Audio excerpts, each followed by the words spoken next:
Baiklah, Assalamualaikum warahmatullahi wabarakatuh. Saya Fadil Kolbi Alfikri, PM 18134, akan mempresentasikan hasil kerja atau diskusi kami dengan mata kuliah aplikasi komputer tentang WordPress. Di sini kami beranggotakan 6 orang dan poin-poin yang akan kami presentasikan ada 6, yaitu yang A, postingannya apa saja dan mengenai apa.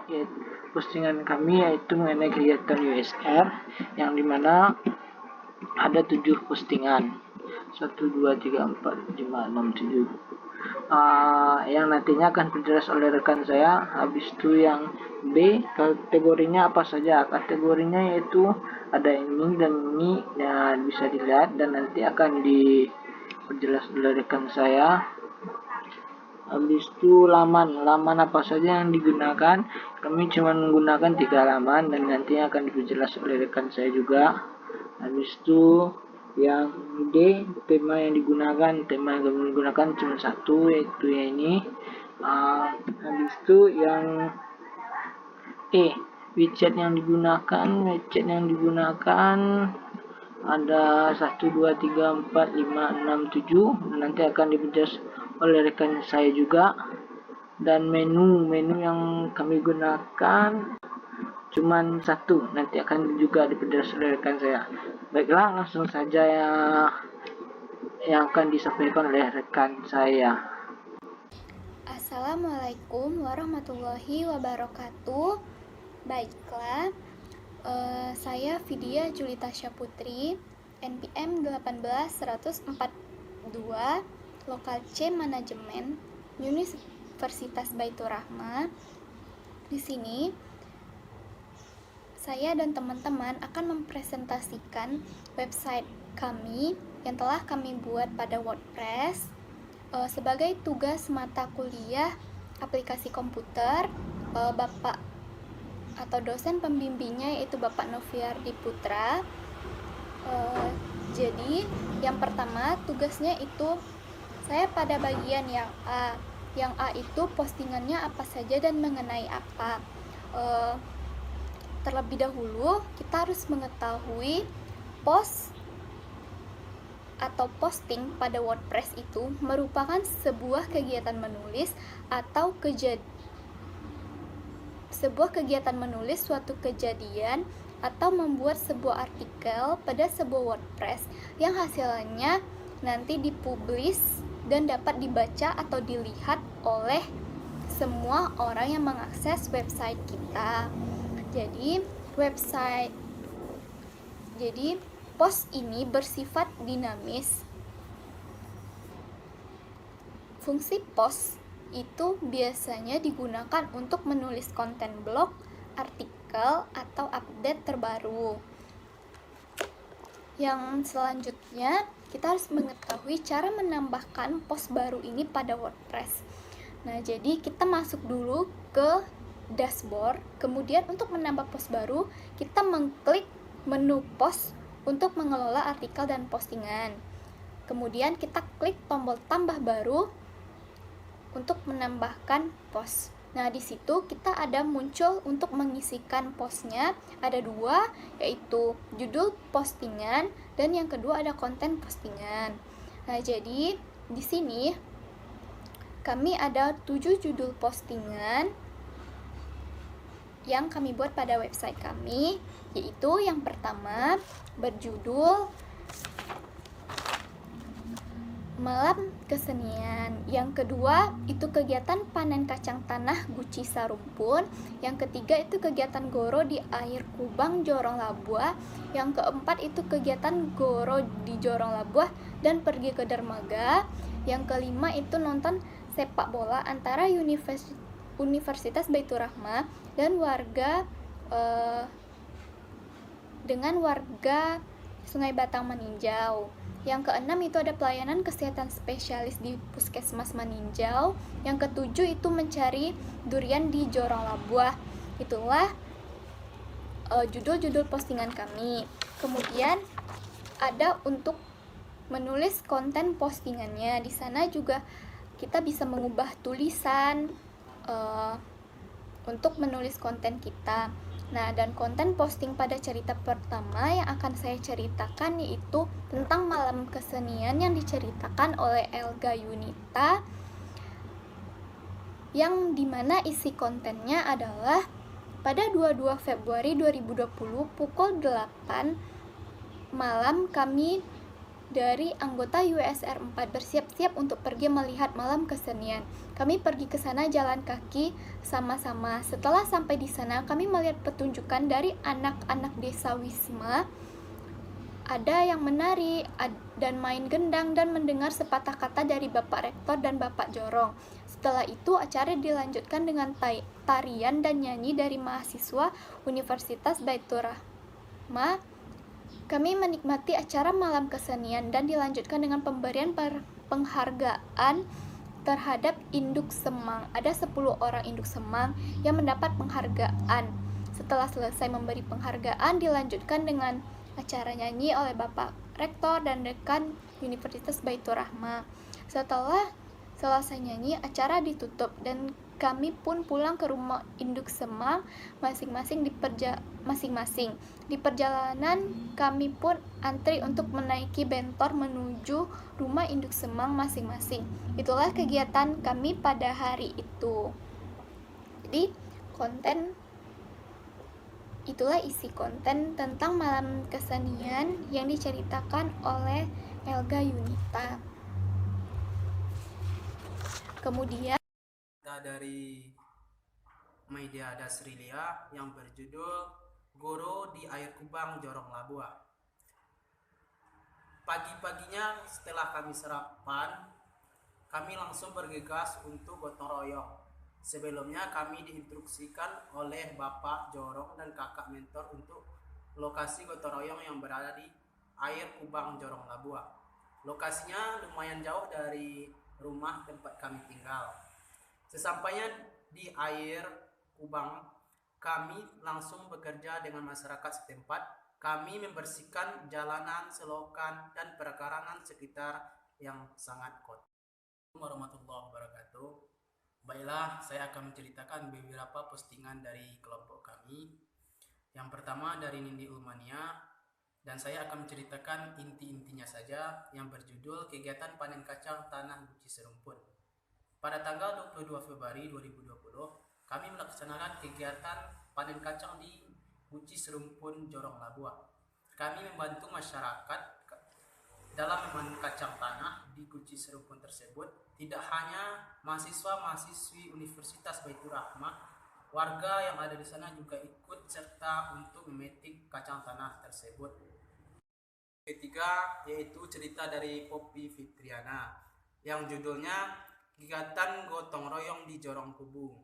Kami melaksanakan acara gotong royong di Jorong Kubu. Tidak hanya mahasiswa-mahasiswi Universitas Baitur Rahmah, warga yang ada di sana juga ikut serta untuk membersihkan tempat-tempat yang ada di jorong tersebut.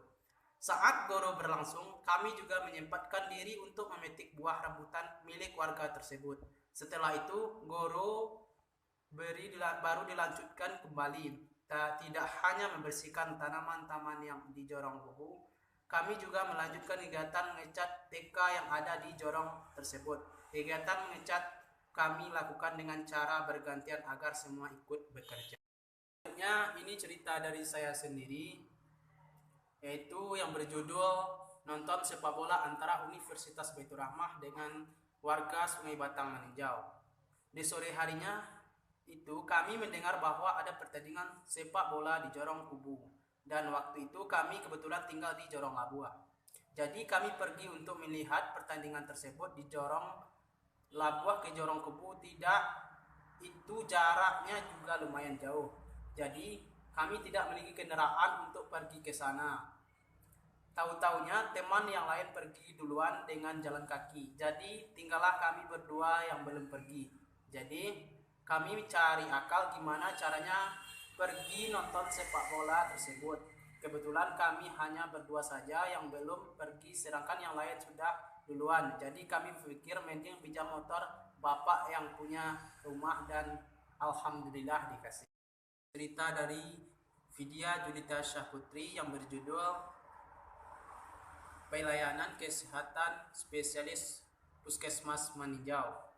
Tanggal 23 Februari 2020, tepat pada jam 8 pagi, kami pergi ke Puskesmas Meninjau sebagai bagian dari kegiatan USR kami, yaitu pelayanan kesehatan spesialis. Kami pergi menggunakan mobil yang sudah disiapkan dari kampus. Sesampainya di sana, kami dibagi dalam beberapa posko pelayanan yang ada di bagian di luar mengasih nomor antrian dan memanggil nomor antrian. Yang bagian di dalam mencatat nama, alamat warga yang ingin berobat serta mencatat nomor. Selanjutnya cerita dari Fadil Kolbi Alfikri, dan saya akan menceritakan inti-intinya saja yang berjudul Mencari Durian di Jorong Labuah. Kegiatan USR tepatnya hari Sabtu setelah kami melakukan kegiatan menanam jagung di ladang masyarakat, kami diajak oleh induk Semang untuk membersihkan badan di sungai dekat ladang induk Semang. Ketika kami membersihkan badan, tanpa sengaja kami menemukan durian yang sangat besar. Dengan gigih kami terus mencari durian tersebut. Rupanya kami melihat durian yang sangat banyak. Dengan bersemangatnya kami mengumpulkan durian tersebut. Dan ternyata pohon durian tersebut sudah tumbang oleh angin yang kencang. Lalu kami menghampiri pohon itu. Dengan tidak sadarnya di pohon itu ada sarang lebah. Salah satu teman kami tersengat oleh lebah tersebut. Kami pun berlarian ke sungai sambil membawa durian untuk menghindari lebah. Sekian dari kami, itulah beberapa postingan dari kelompok kami. Kalau ada kata-kata. Assalamualaikum warahmatullahi wabarakatuh. Baiklah, saya Nindul Mania dari Lokal Manajemen C MPM 18102. Di sini saya dan teman-teman akan mempresentasikan website kami yang telah kami buat pada WordPress sebagai mata kuliah aplikasi komputer, yang dosen pembimbingnya yaitu Bapak Nofriadi Putra. Baiklah, di sini saya akan menjelaskan tentang poin B, yaitu tentang kategori. Kategori adalah digunakan untuk memudahkan dalam mengatur dan mengelompokkan postingan, misalnya seperti postingan artikel. Kategori juga memudahkan pembaca blog untuk mengetahui masuk ke dalam kategori apakah tulisan yang sedang dibaca, sehingga mudah ketika mencari artikel terkait dalam kategori. Baiklah, yang selanjutnya kategori ada di halaman di halaman manakah di dalam WordPress. Ada di halaman Dartboss, yaitu di bagian post. Baiklah, saya juga akan menjelaskan juga tentang bagaimana cara menambahkan kategori. Yang pertama, klik menu post, lalu klik menu masukkan kategori, dan selanjutnya klik tombol tambahkan kategori baru, dan selanjutnya klik daftar kategori yang sudah dibuat. Kalau yang selanjutnya kategori yang ada di website kami, yaitu ada yang pertama kategori seni, pengabdian masyarakat, pertualangan, dan olahraga. Baiklah, hanya itu yang dapat saya sampaikan. Assalamualaikum warahmatullahi wabarakatuh. Assalamualaikum warahmatullahi wabarakatuh. Saya Poppy Fitriana, NPM 18104, akan menjelaskan laman apa saja yang ada pada website yang kami buat. Pertama-tama, kita harus mengetahui apa itu laman pada WordPress dan apa fungsi laman. Laman pada WordPress merupakan halaman tetap statis, artinya hanya memiliki satu halaman berdiri sendiri, yang tidak banyak memiliki hubungan, contohnya halaman home. Laman fungsinya untuk menambahkan halaman baru, tetapi berbeda dengan halaman posting. Pada menu ini dapat menambahkan deskripsi, blog, kontak, dan lainnya. Baiklah, jadi laman yang kami buat pada website ada 3. Laman pertama, kegiatan hiburan, di antaranya mencari durian di Jorong Labuah, nonton sepak bola antara Betur Rahma dan warga Sungai Batang meninjau, dan malam kesenian. Laman kedua, kegiatan USR pada tanggal 21 Februari 2020. Di antaranya Goro di air kubang Jorong Labuh dan Goro di Jorong Labuh dan pergi ke dermaga. Halaman ketiga, kegiatan USR pada tanggal 22 Februari 2020. Di antaranya ada layanan kesehatan spesialis di Puskesmas Meninjau dan kegiatan panen kacang tanah Guci Sarumpun. Hanya sekian yang dapat saya sampaikan. Assalamualaikum warahmatullahi wabarakatuh. Assalamualaikum warahmatullahi wabarakatuh. Saya Maidia Dasrilia, MPM 18119, akan menjelaskan tentang tema WordPress. Tema WordPress adalah komponen dari WordPress yang tidak kalah penting dari WordPress plugins. Fungsi tema WordPress itu sendiri adalah menambah fungsional dari segi tampilan atau layout WordPress, sehingga tampilan tersebut lebih menarik lagi. Tema WordPress satu dengan yang lainnya mempunyai karakter sendiri-sendiri, sehingga tema yang satu dengan yang lainnya akan berbeda. Tema WordPress ada dua jenis. Yang pertama, Free WordPress Theme. Tema ini didapatkan secara gratis dan bisa di-download secara gratis. Yang kedua, Premium atau berbayar WordPress Theme. Tema ini disediakan tidak gratis. Untuk menggunakannya, kita harus membayarnya. Untuk mengakses tema WordPress, silahkan masuk ke dashboard WP Admin, lalu pilih Appearance, lalu tema, dan kita akan menemukan beberapa tema yang telah terinstall sebelumnya. Jadi, tema yang kami gunakan pada website kami adalah tema 2016, dan di sini kami hanya menggunakan satu tema saja. Hanya itu yang dapat saya sampaikan. Assalamualaikum warahmatullahi wabarakatuh. Assalamualaikum warahmatullahi wabarakatuh. Perkenalkan, nama saya Elga Yunita, NPM 18105 dari Lokal C, akan menjelaskan tentang widget pada WordPress. Yang widget adalah elemen WordPress yang memiliki fungsi tertentu, memasukkan konten dan struktur tambahan pada sidebar atau footer. Contohnya, widget menampilkan postingan terbaru, kalender, kolom pencarian, dan lain sebagainya. Cara menambahkan widget di WordPress, langkah-langkahnya adalah dengan menambahkan widget melalui menu Customize secara real time. Anda bisa melihat tampilan situs sembari melakukan perubahan. Menu ini dapat diakses melalui Appearance pada WP Admin atau dari opsi Customize pada website ketika login sebagai webmaster. Yang kami gunakan dalam website kami adalah widget kategori pada website, yang kategorinya seperti seni, pengabdian masyarakat, petualang, olahraga, dan lain-lain. Sekian penjelasan dari saya. Assalamualaikum warahmatullahi wabarakatuh. Baiklah, saya Fadil Kolbi Al-Jikri, NPM 18134, akan menjelaskan poin F, yaitu menu. Menu adalah fitur di WordPress di mana Anda bisa menaruh beberapa link di bagian tertentu dalam website. Biasanya menu dijadikan sebuah navigasi. Hampir semua blog atau website memiliki tab menu, baik itu menu berbentuk horizontal maupun vertikal. Oke, baiklah, sekian dari presentasi tugas aplikasi komputer kami. Jangan lupa tekan subscribe and like di bawah ini ya. Mohon maaf apabila ada kesalahan. Saya akhiri dengan Assalamualaikum warahmatullahi wabarakatuh.